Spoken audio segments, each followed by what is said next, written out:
আসসালামু আলাইকুম প্রিয় নবম শ্রেণীর শিক্ষার্থীরা। থার্ড কোশ্চেনটা দেখো, what role does the imagery play in conveying the poem's theme. প্রিয় শিক্ষার্থীরা, তোমরা বলতে পারবা না যে আমি তোমাদেরকে কোশ্চেনগুলো কঠিন করে দিছি। এই কোশ্চেনগুলোই কিন্তু এই কোশ্চেনগুলো বোর্ড থেকে দেওয়া তোমাদের জন্য।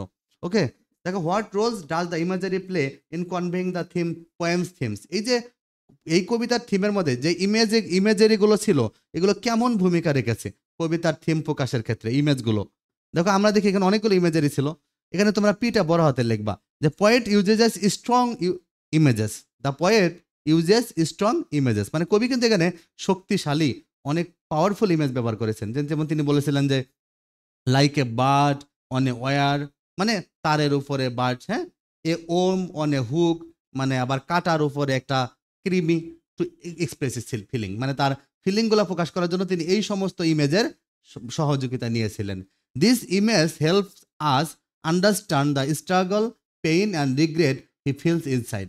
এই ইমেজগুলোই আমাদেরকে বোঝার সাহায্য করতেছে, যে এটা বুঝতে যে তার যে সংগ্রাম, তার যে পরিশ্রম, কষ্ট এবং তার হলো রিগ্রেট মানে অনুতপ্ত হওয়া। আমরা দেখেছি প্রথমে তিনি স্ট্রাগলের কথা বলেছেন, তারপর তিনি তার মনের পেইনের কথা বলেছেন, তারপর তিনি রিগ্রেট করেছেন মানে অনুতপ্ত হয়েছেন।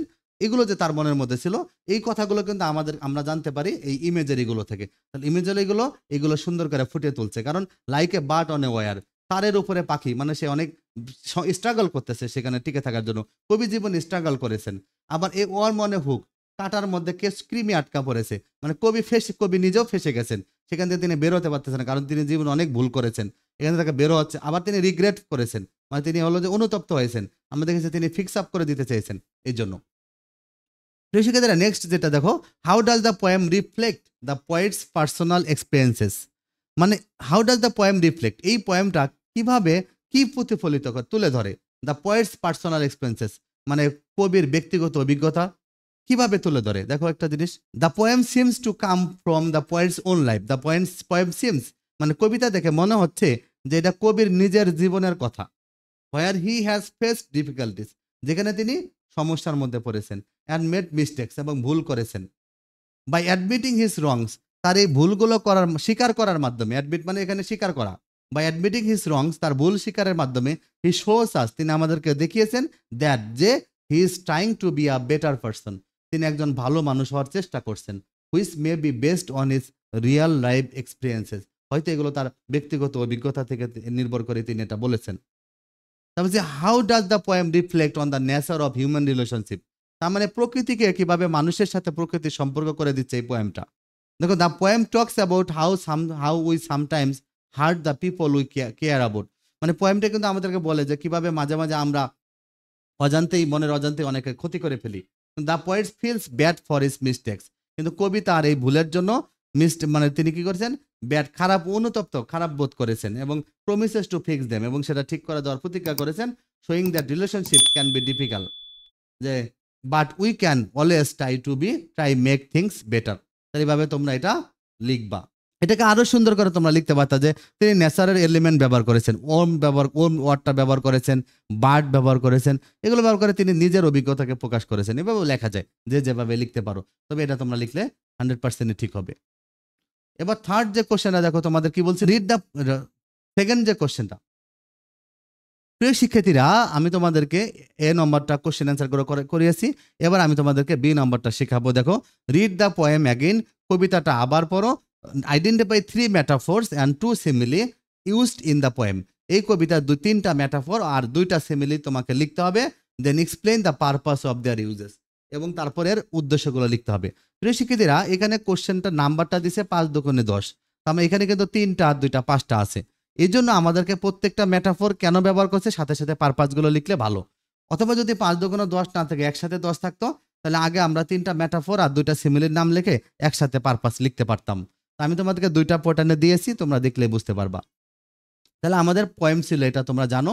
তাহলে এই পোয়েম থেকে আমরা মেটাফোর আর আমরা সিমিলি সিলেক্ট করব এবং তার পারপাসগুলো ব্যবহার করব। দেখো মেটাফোর, দেখো তাহলে তোমরা এইভাবে লিখবা, answer to the question number 4 এর বি যেহেতু এইভাবে লিখবা। এবার তোমরা দেখো মেটাফোর কিভাবে লিখবা। Metaphor like a bird on the wire, এটা একটা মেটাফোর। পারপাস কি, কেন কবি এটা ব্যবহার করলো? পারপাসটা ছিল this metaphor compares that poet to a bird balancing on a wire. It represents his struggle for freedom while feeling trapped and unsteady in life. দেখো তিনি কেন বার্ডের কথা কেন বললেন, কারণ এই মেটাফোরটা দেখাচ্ছে যে কবি নিজেকে বার্ড যেমন কি হলো তারের উপর থেকে সে ব্যালেন্স করার জন্য সংগ্রাম করে, কবি এটার সাথে তুলনা করেছেন নিজের অভিজ্ঞতাকে, তিনি এটা তুলে ধরেছেন নিজের স্ট্রাগল ফর ফ্রিডম, তার মুক্তির যে একটা সংগ্রাম, while feeling trapped মানে যেখানে তিনি ট্র্যাপের মধ্যে পড়ে গেছেন, তিনি এখন যেন ফাঁদে পড়ে গেছেন এবং তার জীবনে আনস্টেডি ইন লাইফ মানে অস্থিতিশীলতা, সেখান থেকে তিনি মুক্তির পেতে চান। প্রিয় শিক্ষার্থীরা দেখো 2 নম্বর মেটাফোর কোনটা লিখবা তোমরা, like a warm on a hook.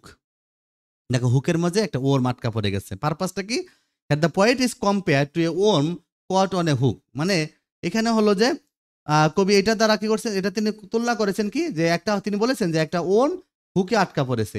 This suggest feeling of being helpless and vulnerable, এটা আমাদেরকে সাজেস্ট করে কি, যে বিং হেল্পলেস অসহায় হয়ে যাওয়া, ভালনারেবল মানে জীবন ঝুঁকিতে পড়ে যাওয়া, as if he is caught in a painful situation from which he can not speak, মানে যেন সে এমন একটা পেইনফুল সিচুয়েশনে পড়েছেন সেখান থেকে তিনি স্ক্যাপ করতে পারতেছেন না, স্ক্যাপ মানে বেঁচে ফেরা, পালিয়ে বাঁচা, তিনি সেখান থেকে বাঁচতে পারছেন না, এরকম একটা সিচুয়েশনে পড়ে গেছেন, মানে কেঁচো যেরকম আটকা পড়ে যায় এরকম, বা ক্রিমে যেভাবে আটকা পড়ে যায়।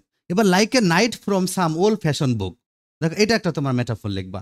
দেখো the poem compares himself to a knight, মানে কবি নিজেকে নাইট যোদ্ধা, নাইট হিসেবে উল্লেখ করেছেন। তোমরা জানো, আগের ভিডিও দেখেছো তারা জানো যে তোমরা নাইট কি, নাইট মানে যোদ্ধা, হ্যাঁ, symbolising a person who is trying to live by noble principles, মানে নাইট হলো এমন পারসন, সিম্বলাইজিং পারসন মানে এমন প্রতীকীভাবে তাকে বোঝায় যে হলো যে like a knight from some old fashion book.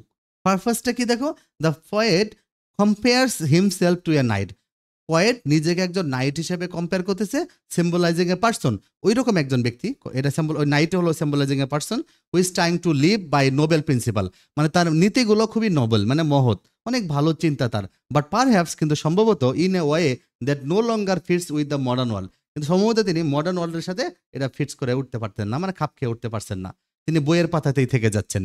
It shows his efforts to be honourable, এটা দেখাচ্ছে যে তার প্রচেষ্টাগুলো খুবই অনারেবল, ইভেন ইফ এমনকি যদি দে সিম আউটডেটেড অর মিসআন্ডারস্টুড, যদি এগুলো অনেক বেশি আউটডেটেড মনে হতে পারে বা মিসআন্ডারস্টুড হতে পারে। প্রিয় শিক্ষার্থীরা এভাবে তোমরা মেটাফোরগুলো লিখবা। নেক্সট তোমাদের হলো কি, নেক্সট হলো সিমিলি। দেখো আমি 2টা সিমিলি লিখবো, এখানে দেখো 2টা সিমিলি ছিল, যে like a drunk in a midnight choir, এটা একটা কিন্তু সিমিলি। এখানে সিমিলিটার ক্ষেত্রে দেখো কি বোঝাচ্ছে, এটা কিন্তু লাইক এ ড্রাঙ্ক মানে মাতাল ব্যক্তি।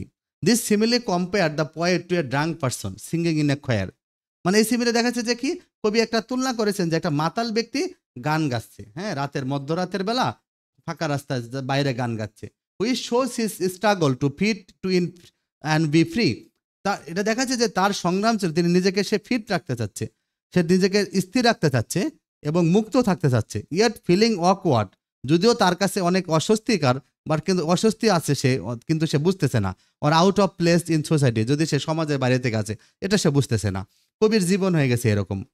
Like a baby still born, এটা কেন বলছে, this simile compares the poet's feeling of regret to the sadness of a still born baby, একটা মৃত শিশু জন্মগ্রহণ করলে কিন্তু যেমন একটা দুঃখ বা কষ্টর অনুভূতি হয়, কবির জীবনে এরকম।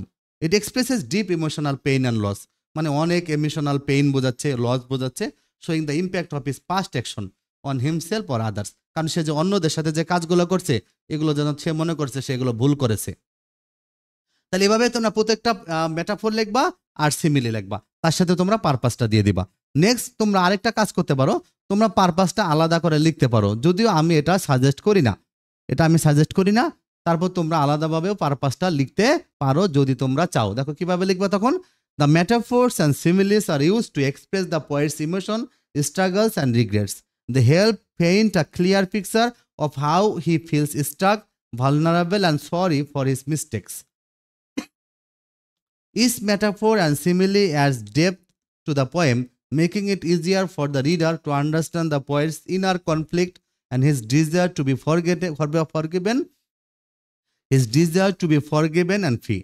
They create powerful images that show how hard life can be and how the poet hopes for redemption.